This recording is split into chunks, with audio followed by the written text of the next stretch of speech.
पश्चिम बंगाल के मुर्शिदाबाद में बाबरी मस्जिद बनाने चले टीएमसी विधायक हुमायूं कबीर पर एक्शन हुआ है। ममता बनर्जी ने अपने मुस्लिम विधायक हुमायूं कबीर पर मुरव्वत नहीं दिखाई और टीएमसी ने उन्हें सस्पेंड कर दिया। ये कार्रवाई कबीर के उस ऐलान के बाद की गई जिसमें उन्होंने मुर्शिदाबाद जिले के बेलडांगा में बाबरी मस्जिद की रेप्लिका बनाने का ऐलान किया था। बताया गया कि उन्हें इस फैसले से ममता बनर्जी नाराज थी, लेकिन उसके बाद भी हुमायूं कबीर अड़ियल रवैया अपनाए रहे और अपनी ही पार्टी की लीडर ममता बनर्जी को दरकिनार कर दिया। इतना ही नहीं, बताया जा रहा है कि टीएमसी से सस्पेंड होने के बाद भी हुमायूं कबीर मुर्शिदाबाद में 6 दिसंबर को फाउंडेशन स्टोन लगाने की तैयारी में जुटे हैं। हुमायूं कबीर मुर्शिदाबाद के भरतपुर विधानसभा क्षेत्र से विधायक है। हुमायूं कबीर ने यह कहकर सियासी पारा चढ़ा दिया कि 6 दिसंबर को मुर्शिदाबाद जिले में बाबरी मस्जिद से मिलती जुलती मस्जिद की नींव रखेंगे। उन्होंने चेतावनी भी दी है कि अगर उन्हें रोका गया तो वो उस दिन नेशनल हाईवे पर अपने समर्थकों के साथ कब्जा जमा लेंगे। विधायक हुमायूं कबीर कई महीनों से बागी तेवर अपनाए हुए हैं, लेकिन ममता दीदी ने उन पर कोई सख्त कार्रवाई नहीं की और इतना ही नहीं, उन्होंने धमकी भी दी है कि वो टीएमसी से अलग होकर नया संगठन बनाएंगे, लेकिन अपने फैसले से पीछे नहीं हटेंगे। जिसके बाद ये मस्जिद बनाने का मुद्दा गरमा गया है। तनाव बढ़ने की आशंका भी लगातार जताई जा रही है। तनाव बढ़ता जा रहा है। नया ऐलान कर दिया है कि नई पार्टी फॉर्म कर लूंगा। लेकिन मेरा बाबरी मस्जिद रिमूव कर दिया 1992 6 दिसंबर में। 6 दिसंबर आने वाला है। मुर्शिदाबाद को बेलडांगा में एक जमीन मैं ले लिया, ट्रस्टी में ले लिया, जो West Bengal Islamic development and India जो ट्रस्ट बनाया, वो ट्रस्ट पे तरफ में मेरा वो ट्रस्ट का सेक्रेटरी जनरल सेक्रेटरी है। वो ट्रस्ट का सारे प्रोसेस चालू है। वो ट्रस्ट के तरह बाबरी मस्जिद भी बनेगी। तो इसी मुद्दे को लेकर हमारी टीम ने खास सर्वे किया है। तमाम सवाल यहाँ पर पूछे गए हैं दर्शकों से और उन्होंने क्या कुछ जवाब दिए हैं। सबसे पहला सवाल ये रहा, हुमायूं कबीर को टीएमसी ने मजबूरी में सस्पेंड किया, इस पर आपकी क्या राय रही? ये सवाल हमने अपने दर्शकों से पूछा। इसको लेकर एक खास सर्वे और इसी बीच हमने ये तमाम ऑप्शंस उनको दिए थे। ममता बनर्जी को विवाद बढ़ने का डर है और इसी बीच ये देखिए, ये आंकड़े निकल कर सामने आए हैं। चीन के खिलाफ भारत मजबूत है, ये कहा गया था। हालांकि ये सर्वे जो अब सामने आया है, इसी बीच तमाम और सवाल पूछे गए थे। जिस तरीके से ये जो पूरा विवाद गरमा रहा है, इसके बाद तमाम ऐसे सवाल पूछे गए थे। हिंदू वोटर के गुस्से से चुनावी नुकसान का डर है, क्या ममता बनर्जी वाकई गुस्से में थी? इस पूरे मुद्दे को लेकर उनका क्या रुख था? क्या जिस तरीके से उन्होंने मजबूरी में सस्पेंड किया है या फिर अब आगामी चुनाव उसको देखते हुए ये सस्पेंशन देखने को मिला? इसी को लेकर ये तमाम सवाल हमने अपने दर्शकों से किए हैं, तमाम सवाल पूछे और उसके लिए एक बाकायदा 5 से 6 ऑप्शंस दिए थे। क्या कुछ दर्शकों ने चुना है ये भी आपको बताएंगे। क्या मुर्शिदाबाद बाबरी मस्जिद विवाद खत्म हो गया? इस पर आपकी क्या राय? ये सवाल हमने अपने दर्शकों से किया कि बाबरी मस्जिद विवाद खत्म हो गया है क्या? हाँ, बिल्कुल, बिल्कुल नहीं। ये तमाम ऑप्शंस हमने रखे थे, जिसमें 34% लोगों का कहना है कि हाँ। हालांकि 43% लोगों का कहना है कि बिल्कुल भी नहीं, अभी विवाद खत्म नहीं हुआ है। मुर्शिदाबाद में सांप्रदायिक तनाव बढ़ सकते हैं, 20% लोगों ने कहा। हालांकि 3% लोग इस पर कुछ भी बोलते हुए नजर नहीं आए हैं। तो 43% लोगों का मानना है कि मुर्शिदाबाद बाबरी मस्जिद विवाद खत्म नहीं हुआ है, क्योंकि देखिए नई पार्टी बनाने का ऐलान यहाँ पर कर चले हैं। और इसी बीच अब एक और सवाल जो हमने अपने दर्शकों से किया था, हिंदू मुसलमान की राजनीति ममता दीदी की मजबूरी क्यों है? इस पर आपकी क्या राय? ये बेहद अहम सवाल हो जाता है। ममता बनर्जी के लिए मुस्लिम वोट जरूरी है, बीजेपी की हिंदुत्व की राजनीति का मुकाबला भी करना है। ये 2 अहम ऑप्शंस हमने अपने दर्शकों को दिए, जिसमें 40% लोगों का मानना है कि मुस्लिम वोट भी जरूरी है, लेकिन बीजेपी की हिंदुत्व की राजनीति का मुकाबला भी तो करना है, क्योंकि आखिरकार आगामी चुनाव है। ऐसे में अब भाजपा यहाँ पर पूरी टक्कर देने की तैयारी में है। पीएम मोदी ने इसको लेकर संदेश भी दे दिया था कि अब बारी बंगाल की है, तो ऐसे में ये बेहद ज्यादा जरूरी हो जाता है। क्या बाबरी का शिलान्यास होगा तो राम मंदिर का भी होगा? इस पर आपकी क्या राय? ये कौन सवाल हमने अपने दर्शकों से किया सर्वे में। अब 3 ऑप्शंस इसको लेकर दिए, हाँ, बिल्कुल नहीं, कुछ कह नहीं सकते। और इसको लेकर क्या आंकड़े सामने आए हैं ये आपको दिखाते हैं। 77% लोगों का कहना है कि हाँ बिल्कुल राम मंदिर का भी होगा अगर बाबरी का शिलान्यास होता है। 15% लोग कहते हैं कि नहीं, इसका शिलान्यास नहीं होगा, मामले को तूल नहीं पकड़ने देंगे। हालांकि 8% लोग इसको लेकर कुछ भी कहने से बचते हुए नजर आए हैं। ये तमाम सवाल अपने अपने दर्शकों से किए थे और इसी बीच एक और सवाल जो हमने किया कि क्या ममता दीदी ने पश्चिम बंगाल को तुष्टीकरण की राजनीति का गढ़ बना दिया है, इस पर आपकी क्या राय? ये तमाम ऑप्शंस हमने रखे। राजनीतिक आरोप है, मुस्लिमों के प्रति झुकाव है, हाँ नहीं कह नहीं सकते, लेकिन यहाँ पर सबसे ज्यादा आप देखिए परसेंटेज भारत रूस के बीच में, इसके बारे में भी बात करेंगे। ये भी एक बेहद अहम सर्वे जो हमारी ओर से रहा था, बेहद अहम सवाल किया गया था। अब ये तमाम आंकड़े से बीच निकलकर सामने आए हैं। ये बेहद अहम सर्वे हो जाता है क्योंकि अब बंगाल में आगामी चुनाव है और जिस बीच ये तमाम तरह के बयान निकलकर सामने आए हैं। मुर्शिदाबाद स्थित बिलडांगा में बाबरी मस्जिद बनाने का ऐलान करने वाले विधायक हुमायूं कबीर को फिलहाल पार्टी से निलंबित कर दिया है। लेकिन क्या ये ममता सरकार की मजबूरी रही या वाकई वो इसको लेकर खफा थे? आइए इसको लेकर और बातचीत करेंगे। राहुल लाल राजनीतिक विश्लेषक हैं और रेनिक दत्ता हमारे सहयोगी हमारे साथ जुड़ गए हैं। राहुल लाल जी, बहुत स्वागत है आपका। सबसे पहले आपके पास में आऊंगी, जिस तरीके से ये पूरा सस्पेंशन देखने को मिला, लेकिन यहाँ तो नई पार्टी बनाने का ऐलान कर दिया है, क्या लगता है कि ममता बनर्जी को वाकई इस पूरे मुद्दे को लेकर खफा थी या फिर ये उनकी मजबूरी रही क्योंकि आगामी चुनाव आने वाले हैं और ठेस नहीं पहुंचाई जा सकती यहाँ पर?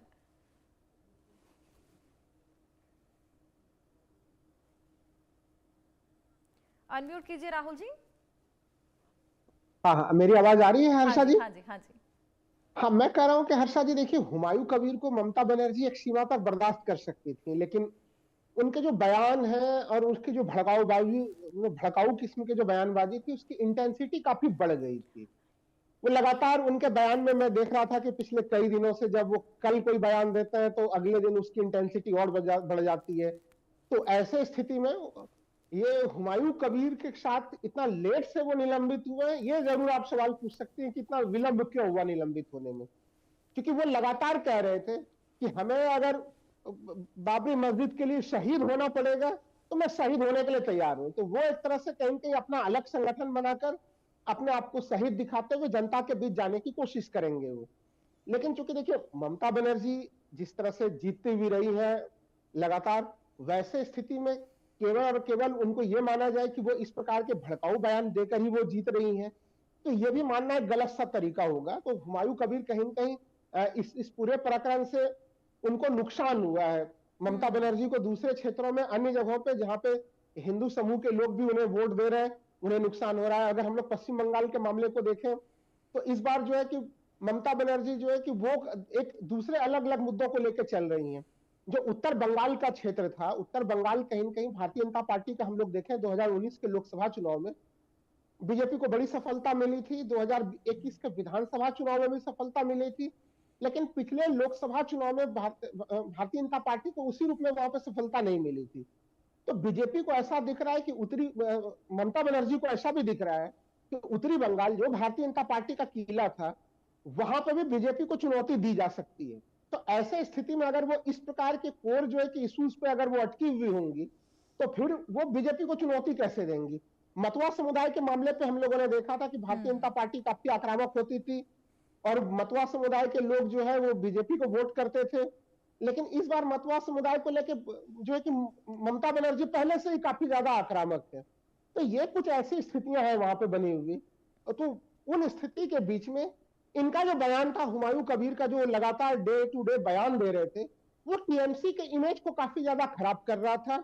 उन दूसरे जगहों पे भी जहां पे कि टीएमसी अच्छा खासा जो है कि भारतीय जनता पार्टी के गढ़ में भी बीजेपी को टक्कर देते हुए नजर आ रही थी हर्षा जी।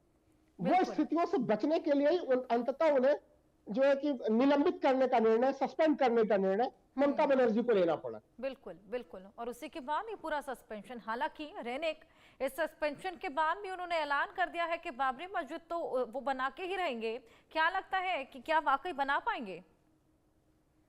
देखिए, बाबरी मस्जिद को लेकर ये जो चर्चा चल रहा है, इसी बीच में आज जब तृणमूल कांग्रेस की तरफ से हुमायूं कबीर को सस्पेंड किया गया है, उसी मुद्दे को लेकर एक तरफ हुमायूं कबीर ने एकदम स्पष्ट कर दिया है कि बाबरी मस्जिद तो तैयार होगा ही, बाबरी मस्जिद 6 तारीख को ही तैयार होगा। उसके साथ साथ ये आज कौन सी जगह पे ये बाबरी मस्जिद तैयार होगा, वो भी आज उनकी तरफ से डिक्लेयर किया गया है।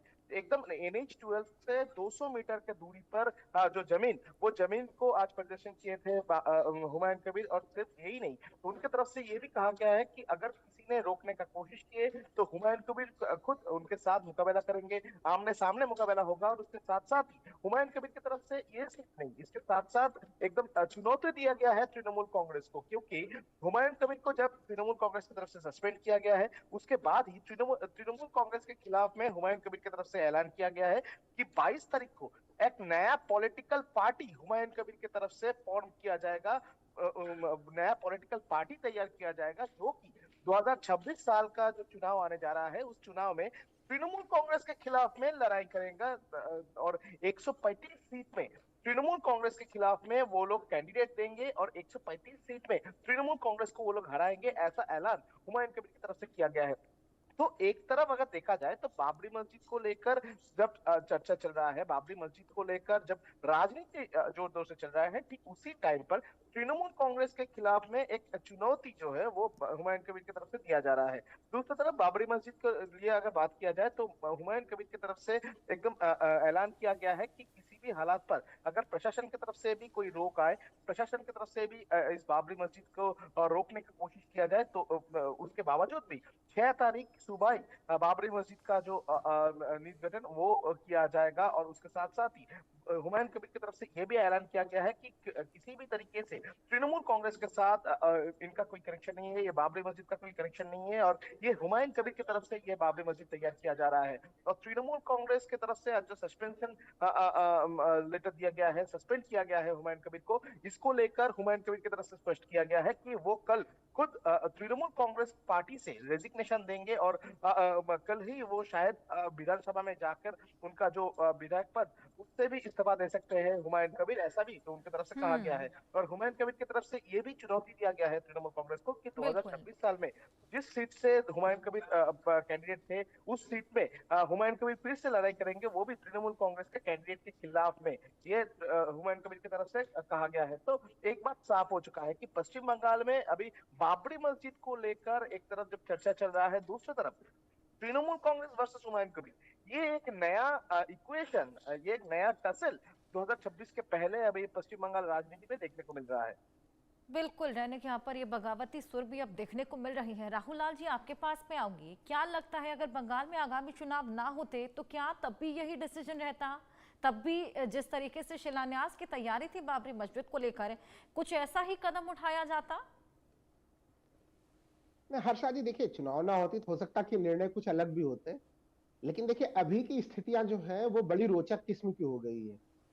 हुमायूं कबीर खुद चाहते हैं कि उनके ऊपर कठोर प्रशासनिक कार्रवाई हो, वो वहां पे रिप्लिका बनाने की कोशिश करें मुर्शिदाबाद में, उनको प्रशासन बिल्कुल रोकता हुआ हो, जिस कारण से कि वो अपने समर्थकों में यह संदेश दे सके कि वो जो है एक तरह से जो रिप्लिका बनाने की पूरी कोशिश कर रहे थे, ममता बनर्जी सरकार उसे बनाने नहीं दे रही थी, क्योंकि जो उन्होंने घोषणा की है 135 सीटों पर लड़ने के लिए, वो बिल्कुल वही सीटें हैं हर्षा जी जो मुस्लिम बहुल क्षेत्र वाली जगह है।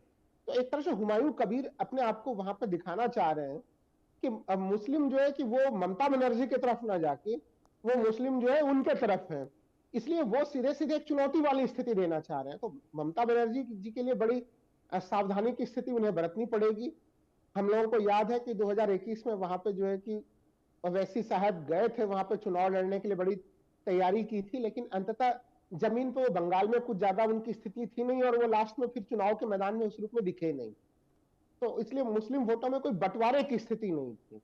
लेकिन यहाँ पे हुमायूं कबीर जिस तरह से आक्रामक हुए हैं, तो कहीं ना कहीं अगर ये जो पूरा 135 सीटों पे वो बात लड़ने की कह रहे हैं, मुर्शिदाबाद हम लोग जानते हैं कि काफी मुस्लिम बहुल क्षेत्र है जहां पे वो रिप्लिका बनाने की बात कर रहे हैं, टकराहट प्रशासन से टकराहट की बात कर रहे हैं। अभी जो आपके प्रतिनिधि ने बताया, बिल्कुल सही बताया कि वो सीधे सीधे हाईवे से 200 मीटर के के क्षेत्र में ही है, तो उनका पूरा प्रयास ऐसा है कि वो उनको प्रशासन रोके ही रोके, क्योंकि प्रशासन अगर उन्हें नहीं रोकेगा और उन्हें थोड़ी भी छूट मिलती है तो उस स्थिति में फिर उनका पूरा वो जो सहानुभूति जो मुस्लिमों का बटोरना चाहते हैं वो फिर उन्हें नहीं मिल पाएगा, तो वो बाध्य करना चाहते हैं वो। तो पश्चिम बंगाल के चुनाव को अगर 2021 के संदर्भ में देखें तो 2025 में ये थोड़ा सा एक नया ट्विस्ट एंड टर्न नजर आ रहा है।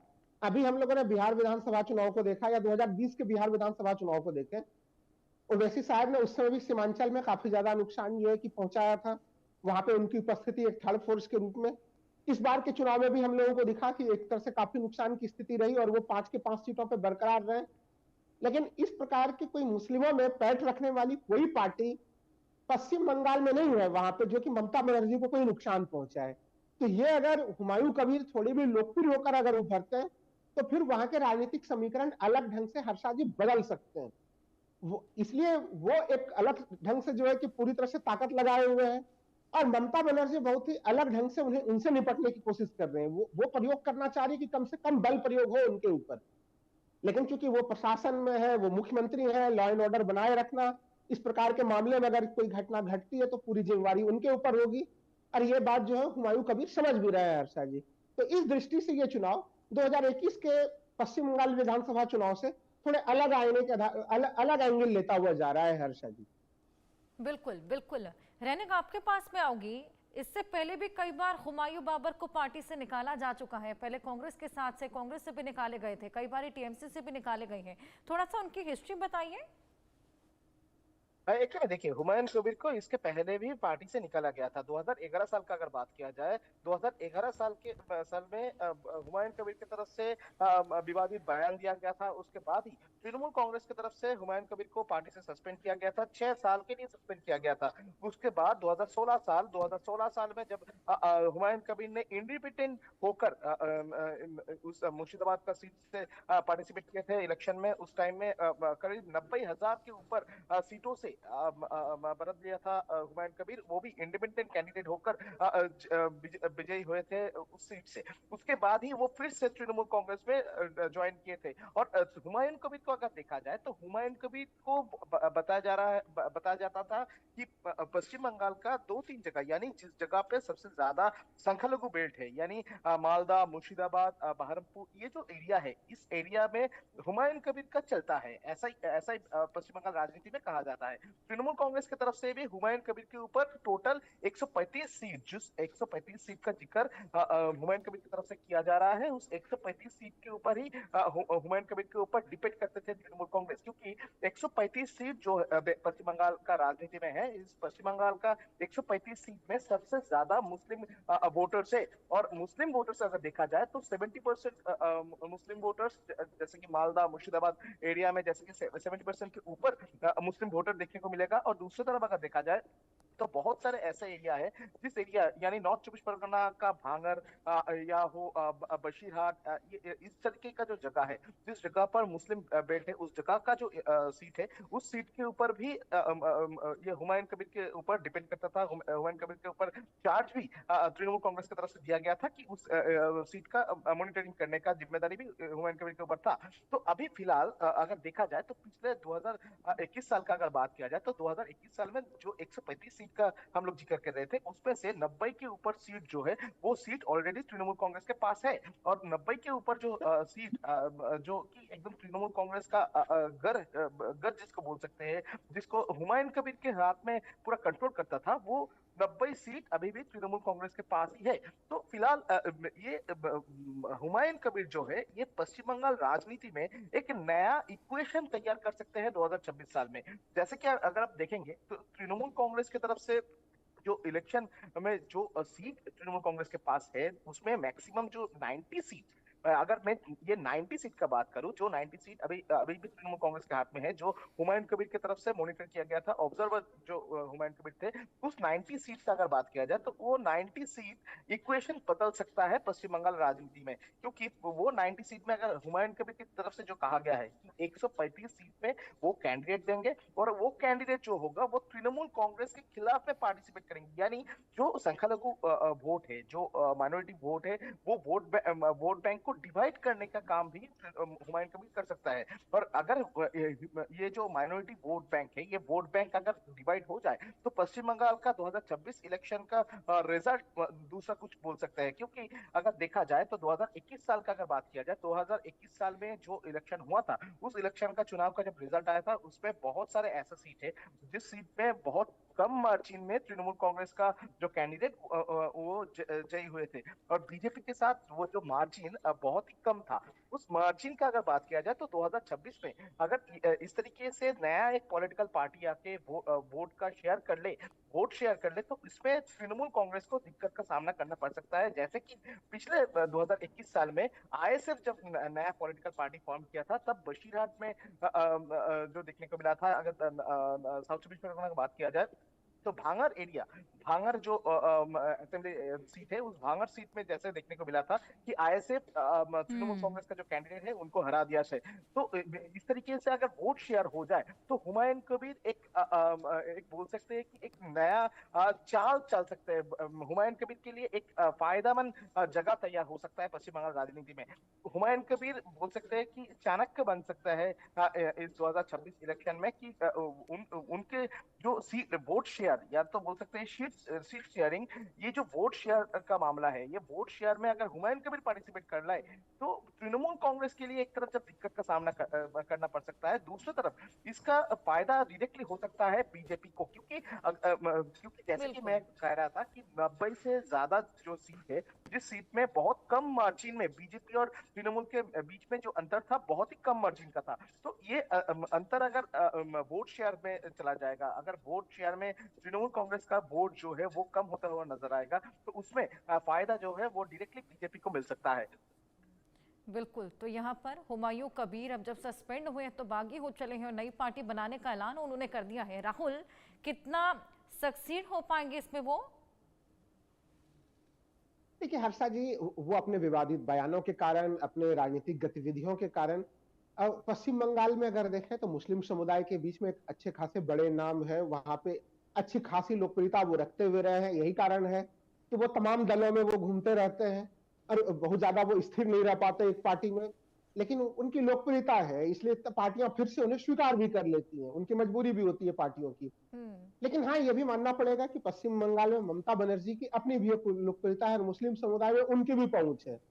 तो इस बार के चुनाव में हर्षा जी ये चीज दिखेगा कि ममता बनर्जी ज्यादा जो है कि वो मुस्लिमों को लुभा पाते हैं या हुमायूं कबीर लुभा पाते हैं, नंबर 1 चीज।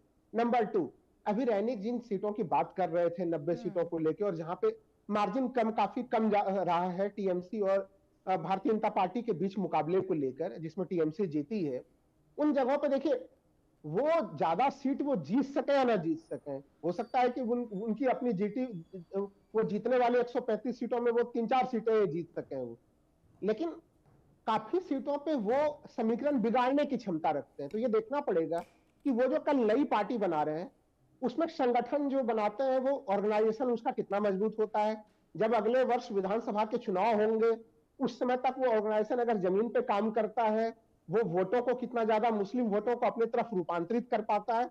लेकिन हाँ, ये कहीं ना कहीं ममता बनर्जी जी के लिए खतरे की घंटी है। अभी इस रूप में हम लोगों को दिखाई दे रहा है उनका ताकत के रूप में उभरना, और भारतीय जनता पार्टी के लिए कहीं ना कहीं खुशी देने वाला तत्व है, क्योंकि पश्चिम बंगाल में अभी तक जो विपक्षी वोट थे उसमें बंटवारे की स्थिति हम लोग नहीं देखते थे, वहां पे उस रूप में बंटवारा नहीं हो पाता था। तो वो जैसे दूसरे अन्य विधानसभा चुनाव में हम लोगों को दिखता है कि वोटों के बंटवारे होते हैं और भारतीय जनता पार्टी को लाभ की स्थिति आती है। बिल्कुल, खैर राहुल जी, इस वो बार तो स्थितियां मोदी ने पश्चिम बंगाल में कहीं बीजेपी लाभ लेने का कि बंगाल को साधने की तैयारी है, उसे को लेकर तमाम मुलाकातें भी हमने देखी। अब देखना होगा, ये एक तरफ ये बगावती सुर, एक तरफ जिस तरीके से ममता सरकार भी तमाम कवायदे कर रही है, क्या कितना कारगर साबित होता है और बंगाल की जनता इस बार किसको चुनती है। बहुत शुक्रिया आप दोनों का हमारे साथ जुड़ने के लिए, तमाम जानकारियां साझा करने के लिए। इसी के साथ वक्त ब्रेक का।